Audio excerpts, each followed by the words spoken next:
No.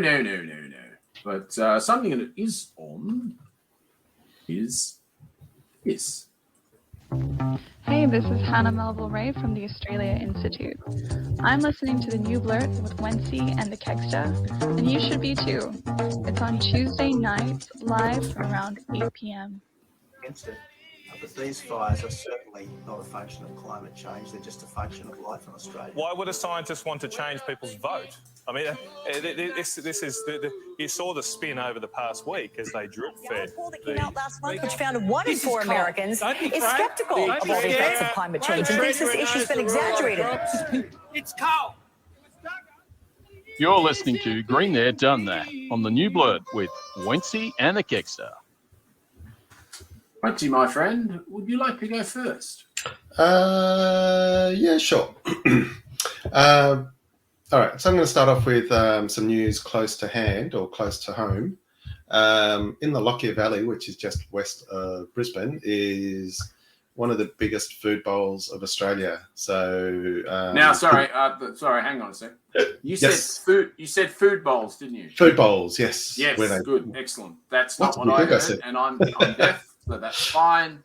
Move on. All right, carry on. So there's a conglomerate called the Lockyer Valley Somerset Water Collaborative, which is a group of representatives from local government, so local mayors and other shires in the area, as well as farming and business communities. So they've created a plan where they want to use recycled water that is normally pumped out into Moreton Bay, which is just off the coast of Brizzy. They've got a $200 million plan to build a brand new pipeline that diverts the water from Wivenhoe Dam, which is very close to the Lockyer, and pump it out to the food bowl area, which, like I said, is one of the biggest and most fertile in Australia. So what does this project consist of? It's going to create around about 2,500 new full-time jobs, potentially generate an extra $300 to $400 million in economic benefit to the Queensland economy. So what's happened in the past is during drought, the food bowl has so little water and rainfall that on average, for example, they've had an economy of about $200 million for that season. In times of high rainfall, it can go up to about $800, $900 million in food production. So by having the recycled water pumped into the area, it means that they'll be able to use more land to grow fruit and veg, which then obviously is better than importing them from overseas, which then by having it local goes all across Australia. So so that's some of the facts about that role or that project. So there've been a number of meetings between the Queensland Water Minister, Glenn Butcher, between that collaborative team and the state government. So now, hopefully, in the next few weeks or months, the state government will invest some money into this project, get it across the line so that we don't have to have all these farmers suffer when there's less rain. So I thought that was quite an interesting story I came across today. And who's behind that? So it's a bunch of people or groups of people, local government, so mayors in the Lockyer Valley region. Can't remember the names. How many people are affected in that region? There'll be tens of thousands. Will it affect a wider amount of people outside of that region as well? It'll mainly affect the project is specific to farming practices, usage for growing fruit and veg in the area and livestock to keep them all alive during hard times. But even I guess it's to try to keep that continuity of growing all those things that we need on a seasonal basis, I guess. So that way it's not going up and down because we've got a drought. Then we can't grow as much, and then we've got too much water. It's always good, I guess. So the idea is just to keep it like a nice steady income for that whole area. So I think that'll be a good thing if that comes gets across the line. That's what I'm trying to say. And when are they expecting the decisions to be like They finalized? They haven't said. There's still meetings between the that collaboration of regional people and the groups, as well as the state government. So they're heavily trying to get investment from the state government to support them, because it's $200 million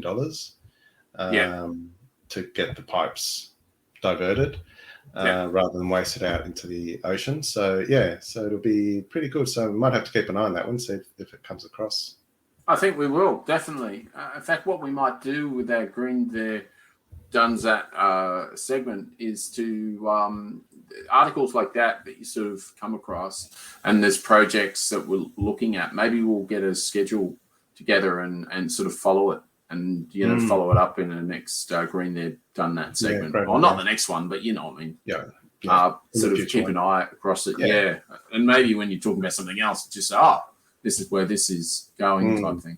Yeah, so that sounds really, really good. I hope that initiative gets up. So looks like a lot of people want to do the right thing. So, and also, especially considering the population growth in Southeast Queensland's growing. We've got Olympics coming up in what is it, 10 years time? 2036 is 2032. 2032. Yeah, so 10 years time. So with the increase of population, we're going to need water and veggies and stuff. So so if we can use dam water for drinking water and recycled water for other stuff, win-win. Well, look, it's pretty interesting that, like, we're such a dry continent and we do not, as a rule, recycle our water and use it for, like, washing our hands and all that sort of stuff. I mean, there's quite a few people that are sort of off-grid or off-ish grid in that they'll recycle their own water and use it to water their plants and those sort of things. And, I mean, it's interesting because the UK and Europe has been doing this for years. I mean, I was there 20 years ago. When I was there 20 years ago, they were using recycled water then. Amazing, and we're so far behind in some things here in this country. Oh, it's just a no-brainer. I mean, people go, it's shit water. No, it was, but that's the whole idea of recycling it. Yeah, exactly. It's been proved so many times. Yeah. Do the test. It's got all the bad stuff has been filtered out. Yeah, it's just water. Where do you think water comes from? It comes from the sky, through the ground, where the shit's been anyway. So that's exactly right. Exactly right. And the other thing is, people automatically, instantaneously think of drinking it, but they don't think of washing your clothes with it, washing yourself with it, washing your hands. Everything else. Yeah, absolutely. You don't have to drink it. Yeah. But because, you can use it for all these other sort of things without having to internalize something that's, gone through your body once. Yeah. Anyway, that's a really good article. Nice work there, Winston. I've got a good one here too, and we just hope that this gets better and better. And with the Albanese government, I have high hopes, but it is annoying me a little bit that they are not wanting to cut out exploration of fossil fuels and gas, etc. That's pissing me off a bit. Yes.